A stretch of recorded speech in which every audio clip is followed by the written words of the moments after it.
অভিযোগ করছেন একটু দায়িত্বশীল তাকে হওয়া উচিত। কারণ বাবা আমলেতে একটা ফ্লাইওভার না, কলকাতার যত ফ্লাইওভার দেখছেন এই সবই হচ্ছে বাবা আমলেই তৈরি করা হয়েছিল। বাবা আমলে তৈরি হয়েছিল, সম্ভবত উদ্বোধন হয়েছে 2009 সাল কি 2010 সালে। তো এই উদ্বোধন হওয়ার পরে কোনো ঘটনা ঘটেছে বলে আমার তো জানা নেই।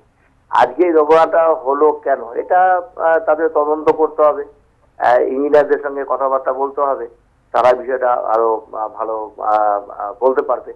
যদি কোনো সেই সময়তেই যদি কোনো ফল্ট থেকে থাকতো তাহলে তো দুর্ঘটনা আরো অনেক আগেই হতে পারত। বছরখানেক আগে এরকম একটা ত্রুটি দেখা গেছিল, তখন আমি কাগজে দেখেছিলাম এবং টেলিভিশনে দেখেছিলাম।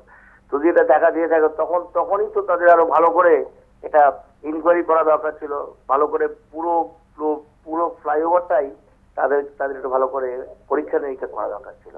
তো সেটাই বা কেন করলো না, আমি সেটাও বুঝতে পারলাম না। তদারকির কোনো একটা যখন ওই ঘটনাটা ঘটে, যখন ওরকম দেখা যায়, তখনই তাদের অনেক সিরিয়াসলি বিষয়টা দেখা উচিত ছিল।